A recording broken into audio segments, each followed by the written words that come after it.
Righty, so call the meeting to order. And what I wanted to do is let Larry give a little update on Bill Berger. For those of you who don't know, he has pancreatic cancer and had a very serious operation called the Whipple.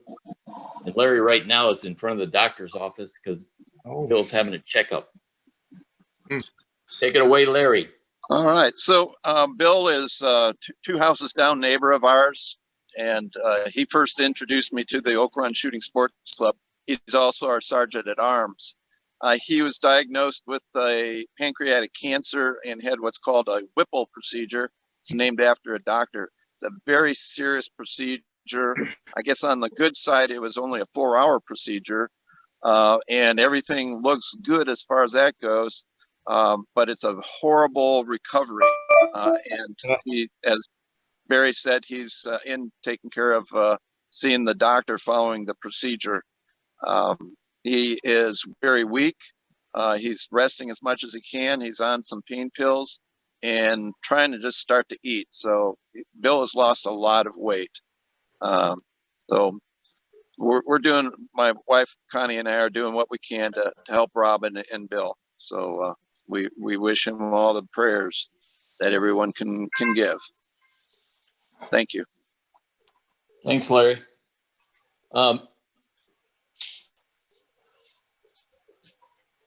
You want to give the treasury balance, Tony Trinchera? Yes, we have $1,985 in the treasury and 130 members. Soon to have 131. Okay. There you are. I just had a call.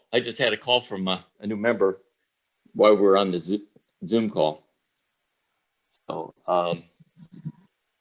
the only thing that I got is on the invitation. The second invitation I sent you, I guess yesterday. It's got some dates for training from Tactical Defense Training Center. So the only thing that we're allowed to do is this Zoom meeting and training. So I've probably taken 20 people to the beginning class over there over the last couple of months or so. And, it's a good class. And I just encourage everybody to do what they can, to keep up the speed, because I think you might get rusty if you're not doing anything. And with that, I'm going to let Howard take it away. Howard is a former prosecutor and a Dade County State's attorney. He was a criminal professor in Miami-Dade College for 15 years, chief counsel, Department of Homeland Security, ICE. He's now retired, of course. And now he owns Howard Marbury ESQ. It's a called HWN Training. And he's an advanced Rangemaster certified instructor, an NRA instructor, and a bunch of other letters there. And certified pistol range safety officer. And he's a busy guy. And he took the time today to come talk to us about Florida law. So as he's talking, maybe think a couple questions you can ask him after he's finished. Howard, take it away. Thanks for coming too, by the way. Oh, it's an absolute pleasure. Thanks. It's always good to be with the membership. I'm sad that we're not having meetings anymore. As soon as I joined, then there were no more meetings. Well, here comes the coronavirus. It wasn't you, Howard. No, I'm sure. So Larry asked me if I could speak briefly on stand your ground laws. I think I've spoken to the club about stand your ground before. We can talk generally about use of force, but let's get our caveats out of the way. I am a lawyer, but I'm not your lawyer. That's significantly more expensive than this. The things I'll be telling you today are for educational purposes and constitute my opinion. So they can't be relied upon now or in a court of law. So saying that, let's talk about the Florida statute which governs use of force, which is 776-012. 012 sub 1 governs use of force in a non-deadly context, and use of force in the deadly context is 776-012 sub 2. So it's a complex statute only because it was made complex by our legislature. The key for any instructor in this area is trying to give people a framework by which they can make decisions when they're out in the street. So to try and make this as simple as possible, because decision making in emergency situations needs to be pretty simple, right? We break it up into the times when you can use non-deadly force and the times where you can use deadly force. So we know that there's an overall context of reasonability with all of our use of force law. And when we talk about that overall context of reasonability, we break it up into two different areas. We talk about what are subjectively reasonable, and we talk about things that are objectively reasonable. It's important to make that distinction because things that may be subjectively reasonable to you may not appear so to everyone else around you. So the question in use of force law and non-deadly force law is you're always going to be judged by that objective reasonability standard. So if you have a subjective fear of clowns and you see a clown coming out of Walmart, you may be legitimately and genuinely afraid of clowns. You can take out your SIG 365 and pump 12 rounds into that clown because he started coming at you with those big red shoes and horrible red nose. But I assure you, you'll be going to jail because your subjective fear of clowns is not shared by the majority of Americans. As a result, we don't think it was proper for you to kill a clown just because you were scared of him. So when we talk about reasonability in this context, we're talking about an objective reasonability. Not just you, but what everybody else also feels. This is particularly important for us in the self-defense community because it's easy for us to get trapped in silos of our own making. And there's a tendency for us to believe everyone believes as we believe. When I teach this in my classes, I always give an example of standard ground. And at the end of the standard ground, I ask people, what type of people do you expect to be on your jury? And I said, do you think there'll be gun people on your jury? And many of them right now. And then I'll ask, do you expect non-gun people to be on your jury? And generally I hear, oh yeah, there'll be a lot of anti-gun people on the jury. But the fact of the matter is they get thrown off the jury also, right? Because the way our jury system works is each attorney gets strikes for cause and strikes for preemptory challenges, which means I just don't like you. So if you're anti-gun, you're getting thrown off, and you're pro-gun, you're getting thrown off. So we have to be careful about who our jury is going to comprise when we're thinking about that objective, reasonable person. So that's something I want you to keep in mind. If all the information you're getting is from one source, it's possible for you to warp your version of reality and think that things are going to go your way when they're actually not, right? Recently, I've seen a lot of things on the internet while we're talking about their subjective and subjective reality about running over protesters. Ron DeSantis put out legislation saying that he's going to make that constitutional. Let me just tell you just clearly that if you ever get in a situation where there are rioters in front of you and they're breaking your windows and you're trying to escape and you begin running over people, you're going to jail. You're going to jail. You can say whatever you want to, and I know a bunch of self-defense instructors are out here saying, yeah, definitely. But it's not against the law to be in the street. Not everyone was attacking your vehicle. It's not going to work. And we know it's not going to work because when you look at Charlottesville, what happened in Charlottesville? People started attacking a man's car. He drove down a block. He hit 19 people and killed one. He's doing life with 400 years. I mean, it's fun to say that, you know, in a braggadocious state, that, yeah, people start surrounding my car, I'm just going to make mincemeat out of them and run over everybody in the block. But understand, by the time you get to the third row of people, you hit a little girl who was there with her mother who had a peace sign, and you're going to go to jail. So be careful in the information that you're taking in and how it works in reality. Because all the news stories we're getting now, or, you know, like when we look at Kyle Rittenhouse, everybody's in the Kyle Rittenhouse now. Kyle Rittenhouse did a great job. Kyle Rittenhouse is defending America. It's a tragedy. It's an absolute tragedy. And by the time the kid goes to trial, all the political fervor around him will be gone. But you're talking about a 17-year-old with an AR-15 defending somebody else's property and killing two people. For all intents and purposes, his life is over. He's being extradited on a murder charge. I want you to think about when you were 17 and the fact that you're going to be extradited on a murder charge. These are not things that we should be encouraging. So I ask you, get out, because the people who are judging you are not just going to be like you. You got to remember that. And all the political fervor and all the people going rah, rah are not going to be there when you're sitting in trial by yourself. So make sure that you're considering things reasonably when you're acting. If we act unreasonably, we're definitely going to get in trouble. So what does the law allow us to do? Well, unless somebody's trying to cause us great bodily harm or death, then we're not allowed to use deadly force against them, okay? So if we look at a pie, and the pie of the times we can use deadly force, it's a very small sliver of our interactions with other people where we can use deadly force. Like if you got that pie on Thanksgiving, you'd be mad and throw it back at the person, because that's how small the times are that we can use deadly force. We can use deadly force when someone is coming at us with a weapon. We can use deadly force when someone is coming at us and there's a disparity issue. But other than those two, it's pretty bad. So we can use deadly force if we reasonably believe that such force is imminent and necessary to stop great bodily harm or death, or if the person is in the commission of a forcible felony or attempted forcible felony. We know from criminal law that a felony is a crime that is punishable by a year or more in jail, and a misdemeanor is a crime punishable by a year or less. So just by definition, we know felonies are worse crimes than misdemeanors.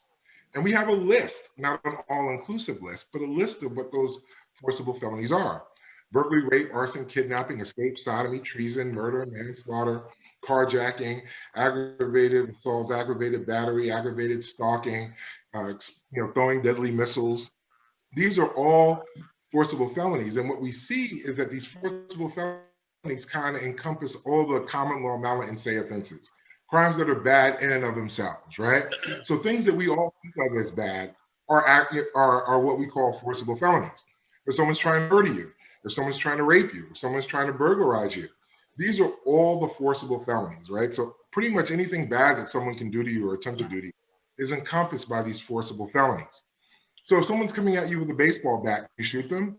Well, is it imminent? If they're across the street, no, you can't shoot them.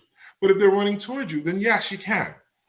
Prior to 2005, the question was whether you had to retreat prior to using deadly force to stop a person who's threatening you in such a manner. Prior to 2005, Florida subscribed to the common law retreat rule, which means that if you're not in a place of business or your home, you probably had to retreat safely if you could. After 2005, we passed our stand your ground law, which means that if someone is trying to commit a forcible felony against you, or if you reasonably believe that someone is imminently going to cause you great bodily harm or death, now you don't have to retreat. That can't be an issue in a trial. So what does that mean? It means that if the person is coming at you with a bat, you can just shoot them. Why was that important? It was important because prior to that, prosecutors would argue that if you could have safely retreated, then you probably should have. And like I said, you have people who are not gun people on the jury, and you have people who are not anti-gun people, but you have people who are on the fence about guns. And those people tended to kind of vote, well, I probably would have ran if somebody was coming at me with a bat. And you go to jail for manslaughter. That's what the problem was. When we think about that particular issue, if someone's running at you with a bat and you have an opportunity to run, part of the problem is we're asking the victim of the crime to be more reasonable than the perpetrator, right? We're asking the person who's minding his business and being innocent to be more reasonable than the person who's trying to kill them. That's a pretty bad standard, right? So that's why stand your ground kind of came into existence, right? We shouldn't put more pressure on the innocent person than the person who's actually committing a crime. Unfortunately, in 2014, the legislature made some changes to stand your ground. And one of those changes was that you can't be involved in criminal activity or trespassing on somebody else's property if you wanted to take advantage of stand your ground. Those are the only two changes. And realistically, most of us aren't going to be selling drugs and trespassing on somebody else's property when we're using stand your ground. And if you are, you can kind of expect that you won't be taking advantage of the retreat rule. So those were the big changes that kind of made a law that was very clear a little bit troubling. So what do we have? What are we left with? Use deadly force to stop it. If someone wants to punch you, kick you, or slap you, you can't shoot them. The problem with most of our students is that if you're carrying a gun, that's the only means of protection that you have.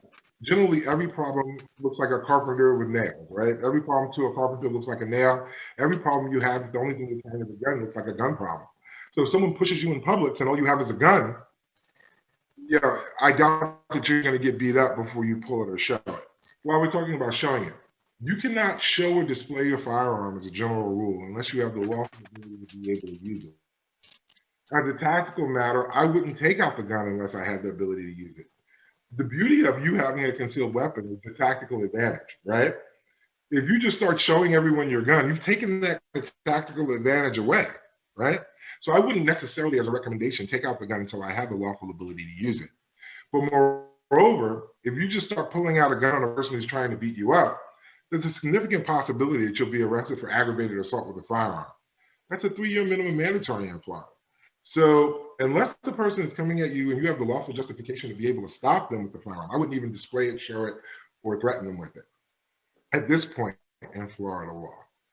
So the time that stand your ground really doesn't apply as a concept is when you're in your home or in your occupied vehicle, right? So your residential dwelling or your occupied vehicle. For that, we're using the castle doctrine. So if anybody comes into those protected places, stand your ground really doesn't apply as a legal theory. Castle doctrine does. And you can use deadly force. And what's the standard for using deadly force? All you have to do is show that they broke into those places, right? Do you have to have the doors locked? No, but doesn't it show a little bit better if the door is locked and they broke in? So no, you don't have to have your doors locked if someone walks into your house and they have an axe that's deadly and they're coming to kill you. You can definitely shoot them.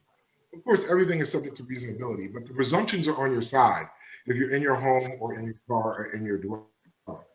The presumption is that anyone who breaks into that place, that protected area, is going to cause you great bodily harm or death.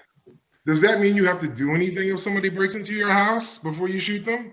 The answer is no. If someone breaks into your home and you're sitting in your skivvies watching, the news, you can shoot them. Now, does that mean you're definite? No, there is no definites, but the presumptions are all in your favor for shooting a person that's breaking into your home, right? Do they have to get in the home? The answer is no. Them kicking down the door is enough. Wrong If with the you connection. shoot them, you're fine. If they die outside the home, you drag them in the home to make sure that everyone understands the house. The answer to that question is no. It's a myth and it's a dangerous one. If you move a body that you shot to die, you've tampered with a crime scene. It's obstruction, it's a felony, and you made what could have been a really good shooting into a really possibly a bad shooting, right? Because you've moved the body. It's not like people aren't going to see the blood trail and the drag marks, right? So leave the person where he is. As a matter of fact, it's dangerous to go out there and try and touch a person that you just shot. As you know, the criminal ballistics on pistols in particular are terrible. Generally, it takes more than one shot to stop a person. So why would we ever run out and try and move or touch a body that we just shot? We probably shouldn't. So when we're talking about home defense or car defense, remember, you need to generally have that breaking just to show that the person's intent was there. And the problem with it is this. Let's say you live in Oak Run and your house is for sale. And a person comes by to see your house and you've left your front door. They say this is the address and they walk in and start looking at the house. You come out of your bedroom and you shoot them. Well, clearly it wasn't their intent to break in and they were legitimately confused about whether your house was for sale and whether this was the open house. That could cause some difficulties for you. That's the case that happened in California with a football player who had his house for sale, a for sale sign out, and people just stopped by and walked in because they wanted to see a mansion. And he shot at them. And so now he's arrested for aggravated assault. Locking your doors and locking your windows makes it clear that the person knew they weren't supposed to be there. So when they break into that house, we have a much better argument for why you shot them. Do you have to give a warning to a person into your home? Absolutely not. No, you don't have to give a warning. It's your house. It's your house. You don't have to warn people breaking into your house. We want to warn people. We want to give warning shots. We want to shoot people in the leg because we don't understand how guns work and we don't understand self-defense law in the home, right? If someone's breaking into your home, there are plenty of circumstances where you're not going to give them any warning whatsoever. Now, it doesn't mean that you don't have to. These are legal minimum. You can give people all the warnings you want. But what I often find is that it's a manifestation of not wanting to hurt people. When we say I'm going to give a person a warning or shoot them in the leg, that's just us not saying that we don't want to kill them. We want to give them an option. We want to make it easier on ourselves. So you need to come to terms with the fact that using a gun can cause somebody's death, right? And be good with that. There are plenty of times you're going to want to shoot somebody in the back. If I'm in my bedroom and someone's walking towards my kid's room, I'm not going to ask them to turn around before I shoot them. I'm just going to shoot them in the back, right? And that's perfectly lawful. They've broken into your home.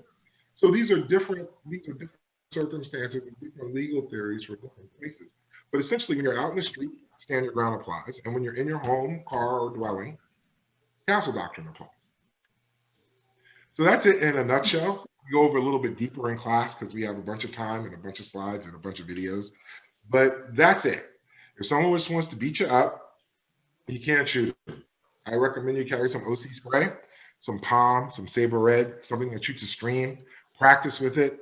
Do a little cross to their face. Last time I was at the meeting, I bought some for you. That's your good non-deadly force alternative. You need something between a harsh word and a headshot. And generally that's OC spray, right? If someone just wants to have a fight with you, spray them. Spray them. Remember, when you spray them, to call the police. Call the police when you spray them. Because if you don't, they're going to stay there until somebody washes that out of their face. And what do you think they're going to tell the police when they get there? Some crazy man sprayed me, right? And you're going to be the person who's going to jail. So make sure you call the police and give them a full story. And then that way you can, you're the victim on the offense incident report. Guilty people generally don't call the police. But you should definitely be carrying OC spray on a daily basis wherever you go. You should have OC spray as your non-deadly force alternative to the pistol you're carrying. Any questions? Yeah, I have a couple of questions for you, Howard. Sure. Your audio was breaking up, so I didn't catch all your words, but you mentioned something about the stand your ground law when it comes to if you're on your outdoors on your private property and somebody comes into your private property, they trespass in a menacingly manner. I presume that you have the legal right to shoot under stand your ground. No, on your private property. I just want to make clear. Okay. In your private property, no. So if somebody's menacing you on your lawn, you can't shoot them unless they have a weapon of some kind pointing it at you. Just because a person trespasses on your property does not give you the authority to use deadly force. Criminal trespass is a misdemeanor. It's never been regarded as something you can kill someone for. Your subjective belief that they're menacing better be backed up with some objective reasonability that they are a threat. And generally, that means they have some type of weapon and they're coming at you. Just because you're personally scared because people are walking on your lawn is not going to give you authority to shoot them. When we can and when the presumption is valid is when they break into our home. And our home is our literal home, our front door, our back door, our patio, the door that comes in from the garage. In some cases, your day room may be curtilage and can be included in the definition of your home. But your backyard, your front, no. If you go out there and you start pointing guns at people on your lawn, you're going to have a problem. Okay. You're going to have a problem. And then you also mentioned something about if somebody starts to beat you up, whether it's on your property or on a sidewalk, downtown, wherever, you're still not allowed to defend yourself if you are armed. Did I understand that correctly? Let's talk about that, right? The law presumes that when you're in a fight with someone who looks like you, is your weight, and has your skill level. So the law presumes that if you're in a regular fist fight with the person who has the same capacity as you do, then you can't use weapons because it's a fair fight.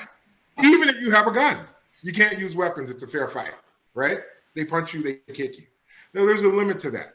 If they get to the point where they're choking you or they're banging your head against the ground or they're kicking you in the face, and we can articulate that they were trying to kill you, right? Mm-hmm. Then we probably would be able to use a gun. But if somebody just comes up to you and slaps you in the face, you can't pull out a gun out, right? Right. That's not going to ever be acceptable. Now, if I'm 6'6", what if I'm 80 years old? That's a disparity argument, right? If I'm 6'6" and you're 5'1" and 100 pounds soaking wet, and I come up to you in Publix and say, I'm going to beat the living crap out of you, what am I doing, right? That's not a fair fight. The law presumes a fair fight. But if it's not a fair fight, now we have an argument. And in that disparity of force content, whether it be size, whether it be numbers, whether it be age or physical infirmity, now we have an argument where we can pull out a gun to equalize that disparity. But all things being equal and everybody being equal, probably not. But if we have a great disparity, yes. So if you're 75 years old and I'm 20 and I'm jail big, which means I got big chest muscles and no leg muscles because they never work legs in jail. I don't know why. But I come up to you and I say, I'm going to beat the crap out of you. That's a disparity, right? You can't really defend yourself, right? You may be able to pull out a gun to ward off that disparity once that guy says that to you, right? But what generally happens when you pull out a gun and a person doesn't have a gun who's threatening you? What generally happens? That person goes away. You can't shoot them if they stop their aggression, right? So if you are in a disparity of force context and you do take out your gun because there is such a disparity and they stop their aggression, you have to stop yours also. If you shoot them anyway, then you're Michael Drecker and he's in jail. Right? Michael Drecker was the guy who killed the guy over the handicap spot. It was on video. He stopped running towards the guy. And then Drecker shot him anyway. So you have to be careful. If you're going to pull out your gun in the disparity of force context, or at least if that's going to be your argument, you have to stop the aggression when they stop their aggression. You can't just shoot them because you took your gun out. I know there's that myth that if you're going to take your gun out, you better use it. That's nonsense. You take your gun out. If the person stops their aggression, then you don't shoot. Anybody else? Tony G, don't you want to ask your question? Well, I think he pretty well answered it. I just think if you're standing in a gas station pumping gas into your car and two guys come around, one on each side, and you know they're coming toward you, it's a little late once they decide they're not coming to sell chances for their church or something. Once they're in arm's length contact of you, it's going to be too late. And I mean, don't you always have the argument that they were going to take your gun off you and use it either on you or somebody else? I mean, it's just there's so many double standards out there now with all this Antifa. Right. Remember, every situation factually is going to be different. If you're at a gas station and you're not challenging people prior to their arm's length away, then you have a problem. Now, if they don't have weapons and they're coming up to you and you've already asked them to stop, you can always OC spray them, right? Which is why I say carry your palm with you and have it in your hand. There's no reason for it to be in a purse or in a bag or sitting in the console of your car. Have it in your hand while you're pumping the gas. If you ask a person that's 7 feet away from you, what do you want? I can't help you, right? That's what we do. That's what being situationally aware is being about, like seeing things that are happening around you. If you see the guy that's coming up to your car, you say, I can't help you. If he keeps coming, what is he telling you? He doesn't care about your personal space. You tell him to stop at that time. If he doesn't stop, you spray him with OC spray. He doesn't have a weapon. If he looks like he's reaching for a weapon, you reach for yours. Now you can articulate why you reached for your weapon. But for you to stand there and not say anything and let two people walk right up with you within arm's distance and then say, well, I was scared and I took out my gun and shot him, and they did have raffle tickets, you're going to jail. You see what I'm saying?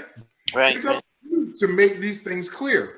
It's just like a woman in my class was saying she was walking from the mall late one night, and this man was following her, and it was a dark night, and she only saw one car in the parking lot. So she got scared and started grabbing her .38. Well, she was going to shoot the guy. Guy walked right on by. It would have never been justified for you to shoot a person just because you're scared. Use your voice, right? What are you scared of at that point? You have a gun and OC spray. If you come up to my car, tell them to stop, right? There's absolutely no reason people should be able to get within arm's length of you without you challenging them. Okay. And if you wait that long, yeah, you're going to have a problem on your hands. Okay, thank you. Challenging people. So what you're saying is that you cannot pull your gun out as a deterrent. No. Because that would be considered brandishing, right?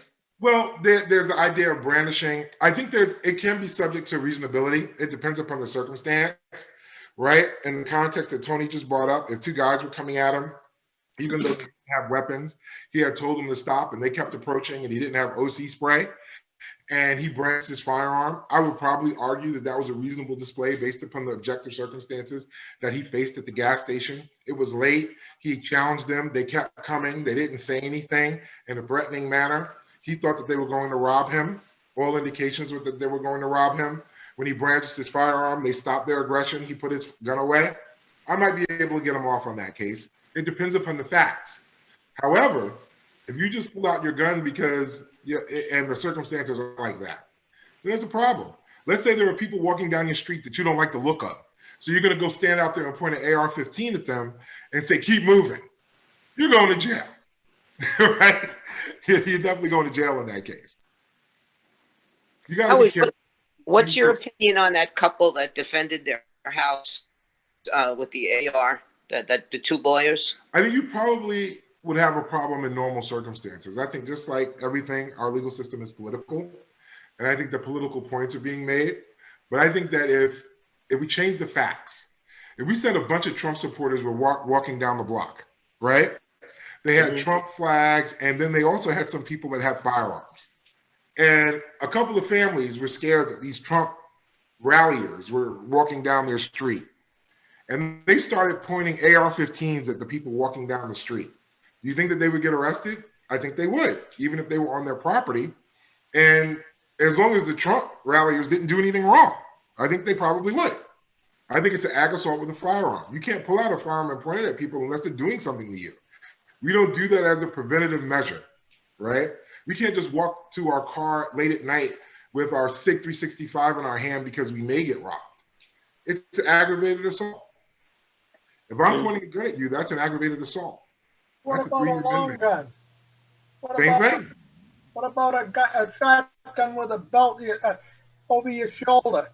You Sure. can't walk out. You can walk anywhere with that. Is it Yeah, illegal I'm to just go saying, if you're pointing the gun at a person, it's an aggravated assault. You're not pointing it. You're carrying it over your shoulder. Carry it over your shoulder. If you're on your property, you're fine. Even if, I thought you could walk down the street with your gun over your shoulder. Well, no, I don't think you can walk down the street. You can't just go in the store with your gun out. You can't have an AR-15. You have to have a hunting and fishing license. This is not an open carry state. I think a long gun, it's legal to carry it over your shoulder on a street or road. You can go hunt and walk down the street before you go in the You woods. can go hunting and you can go fishing, but you have to have a license. I mean, you could try it. I'll give you my number. It'll be $5,000 for the felony. That's cheap. Now, I can't, One discount. But go to Target with your shotgun, sling over your shoulder, and see whether the police will come and arrest you. now I That's can't, the test, because we're not in an open carry state. Because if what you're saying is true, then we would be able to carry a firearm anywhere in Florida, right? Isn't that the big deal? Isn't that why Florida Carry and the Second Amendment Association are always staging like little protests where they get their hunting and fishing license and go to a bay and they carry their AR-15s just to see whether the police will arrest them, to see whether they understand that you can carry a gun when you're hunting and fishing, but you can't carry it in the street regularly? Why would we even need a concealed weapons license? You can just carry our gun. pistol. That's for a small gun, a handgun. No. Yeah, I understand what you're saying. No, you can't do it, but you're free to give it a try. I wouldn't. now Going back to Tony's scenario where in Missouri, where the rioters or protesters were walking down the street. Yes. I think the difference there is that the homeowners say that they were threatened. Right. So I mean, that's what they- they're saying, but here's the tactically and realistically, if you were really threatened by a mob of people that you thought were going to overrun you and kill you, would you go outside and try and meet them with one AR-15 and a little handgun, or would you stay in your house and defend your home? I would not. Try and make these like political statements with this thing, but realistically, why would you ever do that? You're putting yourself in harm's way. From a law enforcement perspective, we never go after a mob with one person. We go after a mob with 80 cops with shields and shotguns, because we know that mobs will overtake you and kill you. They have no conscience, right? And people act stupid when they're in groups. So why would you ever put yourself and someone you love at risk by going out and exposing yourself to them?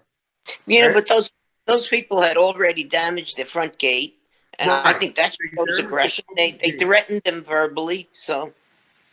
Yeah, but threatening you verbally doesn't mean anything, right? If somebody comes up to you and says, "I'll freaking kill you," but they don't have a gun or bat and they're not coming towards you, can you shoot them? I would think not. No, But no. So be careful about how you. This is the problem I have with the politicization of these type of cases, because now people think that it's okay to go stand on your front lawn with an AR-15 with people you don't like or walking in the street. That's not the law, and people are going to go to jail because of it. I think there were a lot of points made politically by saying that these people shouldn't have been prosecuted, but the case is still open. And I think if you do that in Florida, you're going to suffer the consequences. Be careful. Be careful. These were lawyers. They have political friends. They just happened to come down at a time where there was a lot of things going on. Don't think that you are going to be treated the same by our criminal justice system. Just don't. Don't think that that will be you. If you walk outside and you point a shotgun at somebody because you're subjectively afraid of them because they're walking down the block, you're probably going to go to jail. Okay. Right? You have to be careful. You have to be careful. Do not let these people like make you go astray. Like you can protect property with a firearm. You can't. You can't. Be careful. Howard, if you're driving down Ocala and you make a turn and there happens to be some kind of a spontaneous, just one of these things where people are angry and you pull in, and as you're going by, they're beating up your car or they're breaking your window. How can you protect yourself? I would try. Well, one, these things never really just show up, right? Like you're not just sitting in your car and all of a sudden 300 people are around you. You got to keep your situational awareness up. If you see people starting to gather, you can't get out of there and you can't back your car up. Your best bet is going to be getting out of your car and leaving it. I would carry bear spray and put up a wall of bear spray around them. I think the idea that you're going to be able to run over people and not bear the consequences of that in some form legally is probably not going to be the case. I think it's a pretty bad situation. I think when we look at Reginald Denny, and Masada, you just did a video on this. Reginald Denny was in California and he was a truck driver. And it was right after the Rodney King verdict. And black people pulled him out of his truck who were rioting, a criminal element, and they beat him upside the head with a brick. They shot, they hit him with a brick. And so much so that he could hardly walk. When he did come to and he was interviewed, and one of the things they asked him was like, well, how do you feel about that situation? How do you feel about what happened? Would you have just run over people? He goes, what I remember most about the situation is not the people who hit me with the brick, but the other protesters who pulled those people off and got me to safety and got me an ambulance. What that just goes to say is that not everybody who's rioting is bad, right? And if you start running over people, there are going to be legitimate protesters that are probably just out there in the street protesting, and you're going to run over them too. And those people, you're probably going to be held accountable for. That's just the problem with just running through traffic generally. People have suggested to me that, well, if people are blocking a street unlawfully, that should be cause to run them over. Since when? Since when has that ever been the case in this country? It's never been the case in this country. So you have to be careful when we start saying things like, we're just going to run through a riot. Because if you just run through a riot, you're probably going to be held accountable for the people that weren't harassing you that you hit. We had a concealed weapons class the other day, and they showed a video of somebody with a wand breaking the driver's window. Mm-hmm. What can you do if they're breaking your window? If they're breaking your window, you can shoot them. You can shoot the guy who's breaking your window. You can use deadly force against people who are in an occupied vehicle who are breaking in. You can definitely do that. Running them over with a car is an indiscriminate use of force. Shooting a person in particular that's coming at you is fine, right? So I would retreat with my bear spray. If anybody comes through and they're trying to hit me with a skateboard or a bat, I would shoot them, but I would continue to retreat. I think the idea of the recent idea of running over people is it's bad advice given generally for political reasons. You got to be careful with that. But definitely have your gun with you. Have a spare mag. Get out of the car. Spray them. If they keep coming, shoot them. But just keep retreating. Keep saying, "Listen, I'm not with. I don't have a problem with you. If you keep coming, there's going to be consequences. And if they come at you, shoot them. Shoot them. Definitely." Okay. Howard, then you would say in a road rage situation, it pays to not get out of your car ever. Because if you're in your car and they get aggressive, you seem to have more legal recourse than if you were out of your car. It depends upon the facts of the road rage incident. If a person is brake checking you and then stops your car from moving in some way, they cut you off, they block the road, I would probably get out of the car at that time and be ready to shoot them and tell them to go back to their car and leave. And then if they get out of the car with some type of a weapon or they're approaching me violently, depending upon the circumstance, I would either OC spray them or shoot them. But my point, though, is if you're sitting in your car, you said you have the Castle Doctrine to protect you. That's correct. If you get outside your car, you're in a whole different ball game, right? You are, but you can still stand your ground outside of your car. And tactically, it's better for you to be able to defend yourself. Sitting in a car is a pretty precarious situation. right? You're either shooting this way, or you're going through a windshield. I would much prefer to be able to respond outside of a car where I have some ability to be able to move. Okay, thank you. Tactically. Thanks. Legally, yeah, you're better in a car, but tactically, I would take my chances outside the car and see if they're going to continue to approach. If they don't have a weapon, I'd probably OC spray them. If they did have a weapon, I'd tell them to stop, and if they kept coming, I'd shoot them. Okay, thank you. Excellent. Well, who else has a question? Anyone? I think we lost Larry because he usually asks 100 questions. He's probably taking care of Bill. He probably had to take Bill home. One of the things that I'm going to be doing, Barry, is I have this new program about image-based decision drill. I think it's very good, where you show somebody a situation and you have them react to it. I think it's important that we do that. So I'm going to be setting up a course where we just do that. It's going to involve either using OC spray, using a gun, or just using your managing unknown contacts verbal skills, and then making the 911 phone call. So I think that would be an excellent training opportunity for you guys. When I put it up, I'll let you know. Maybe we'll do a special one for Oak Run, because I think it's important for us to conceptualize and work through these things now. Because if we get it in our mind a certain way we're going to act, our subconscious is just going to take over. So to play this out in reality, to see how it works, to make recommendations about different things we can do, I think would be beneficial. So maybe we'll give it a test run at Oak Run if we can ever meet again. Can we ever meet again? It's unknown at this point, but we're not going to meet at least until January at the clubs here. They've already canceled them all the way through December. If we look at someplace else, we could just have the Oak Run people come. You know, We could. I was telling Barry that the Republican Club met at the Moose Lodge down here. Someone has to be a member, but I think they charge like $40 to $5, which the club could well afford, or we could chip in. I mean, it's an alternative. Mm-hmm.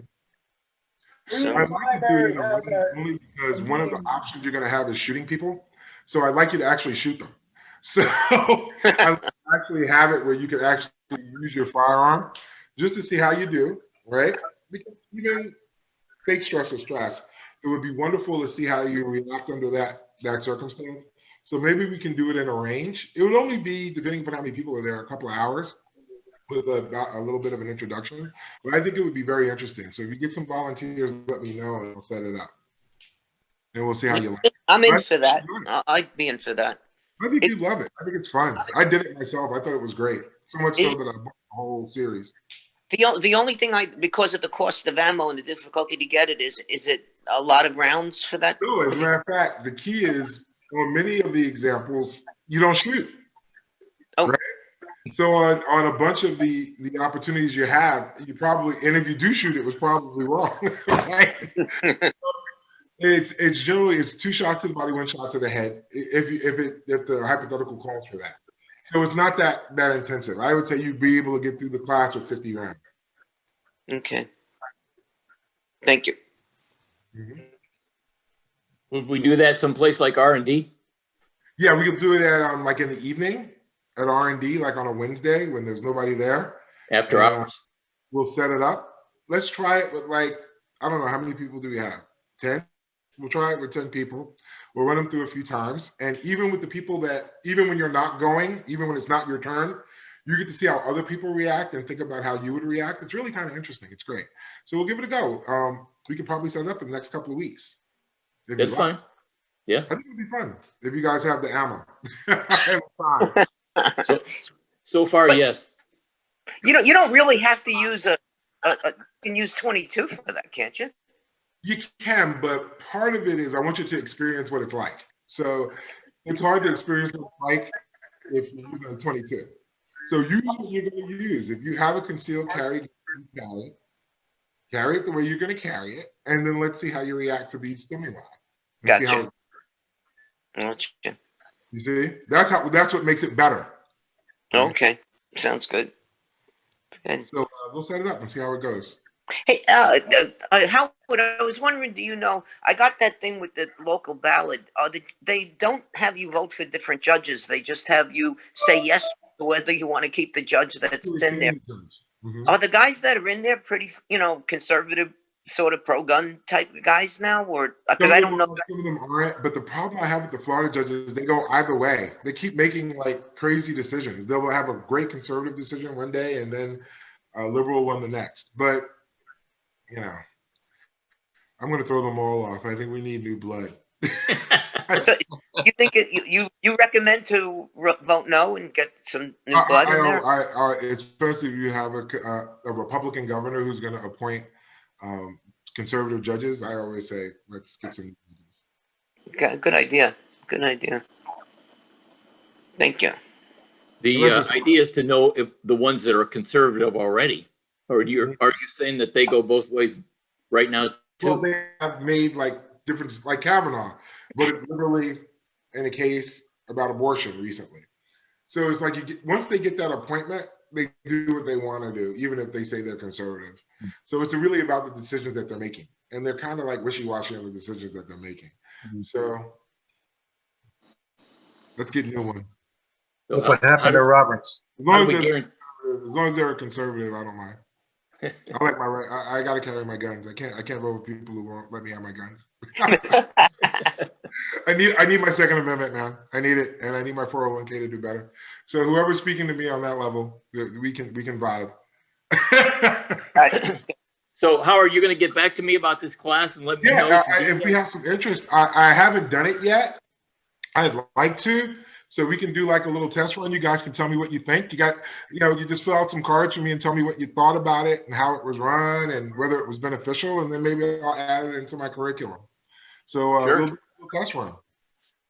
It'll just cost us the range time.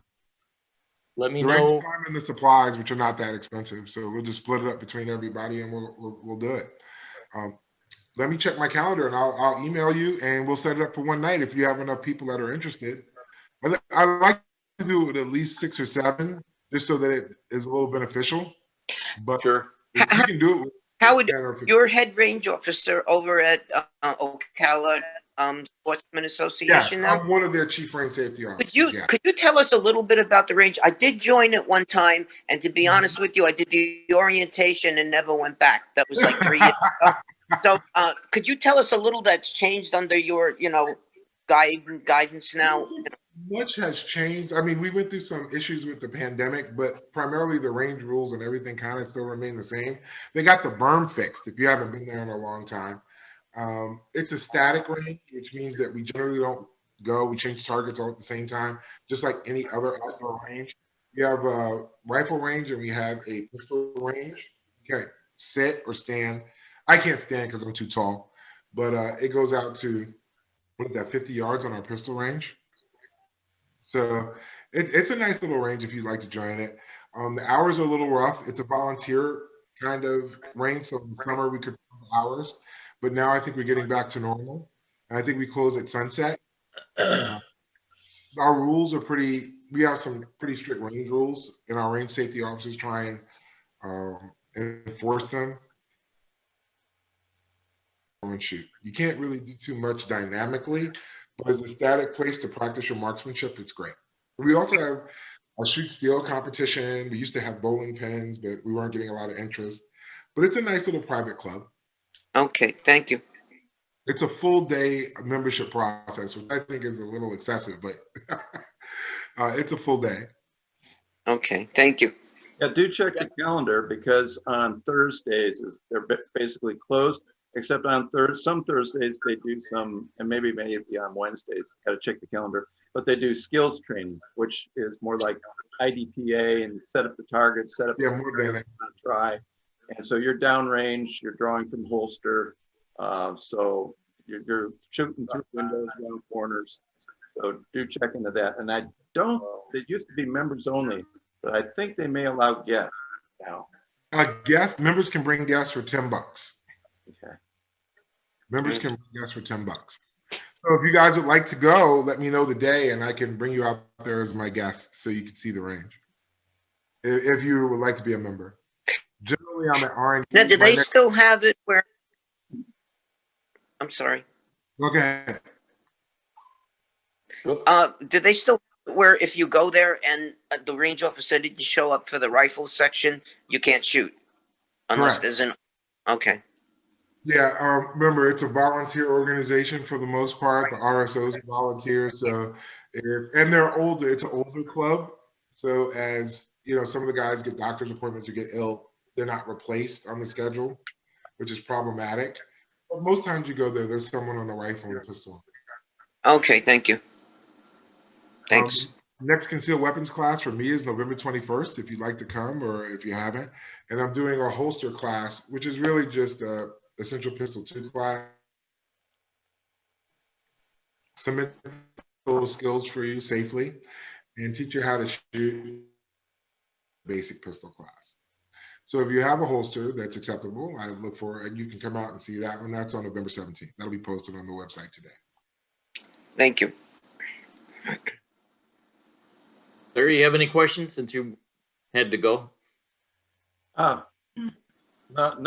obviously I missed part of it. You may have seen when I signed off or not, but Bill and Robin are back at home now, and he'll probably be taking a nap.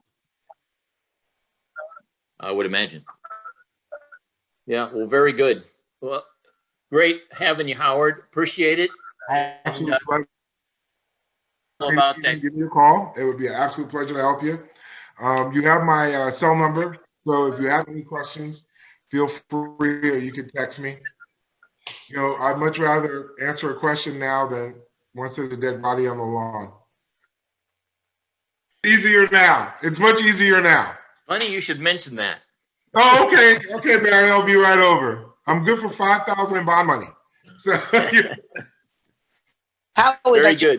I just wanted to say, since I haven't talked to you in a while, if you're still interested in doing a video, let me know. All right, Oh, because you definitely. got back to that. doing some exercises the other day. So I was just trying to see how I look. I'm still not happy with, you know, how I look. So, internet. But I want to see how it looks. All right, very good. I gotta wait for the gyms to reopen. I have my pandemic 75 I have to lose. Wow. Well, very good. So Have a great anyway, day. unless there's nothing else, meeting adjourned. Thanks for coming, guys. Can I mention just something about what happened with I'm going to take it for granted I can do it. You don't have to take the heat about Bruce and Monica. Bruce and Monica traveling to Portland and got hit head on by a truck in Wyoming that came over the divider, and their RV was a Winnebago. It was completely demolished in like 1,000 pieces. They were pinned in, and they had to be cut out of the truck. And Bruce had to go for surgery. He had a broken rib, broken femur, cracked kneecap, and a hurt ankle. And Monica, they really were lucky to walk away from this. And Monica got 3 broken toes and a broken nose. And they're basically stranded in Wyoming now. Bruce is still in the hospital after surgery, and Monica, I don't know what she's doing. She must be renting a hotel room or something. But everything was lost. One of their 2 cats, the cops put them in a pack or something for them, but 1 cat was lost. So just keep them in your prayers. We're talking about Bruce McDuffie for those of you who know him. Howard, he's a student of yours. We went to the FBI class. He was there, so you may remember. Pink toe. And he's usually at the meetings when we have him too. So Bruce is a good guy. And now we probably won't see him for a little while, right, Yeah, Tony? I mean, they're not even sure how they're going to get back. They think that one of her sons is going to come rent a van because Bruce can't fly. He can't naturally drive, and he has to stay horizontal for a while. So they think they're going to rent a van, and so he can lay down in the back and come back that way. But they're caught in a huge snowstorm there. So I don't know why anybody goes up north this time of the year, but that's another matter. So, well, anyway, keep them in your prayers. Thanks. Yeah, very good. Yeah, that's a good thing you brought that up. Thanks for doing that. Okay. Anybody else have anything? No, Barry, thank you, and Larry for putting this together. Not a Thank problem. you, Larry. Thank you, Barry. Okay, Guys, take have care. a good day. Bye-bye. Talk to you later. Very good. Thanks, Barry.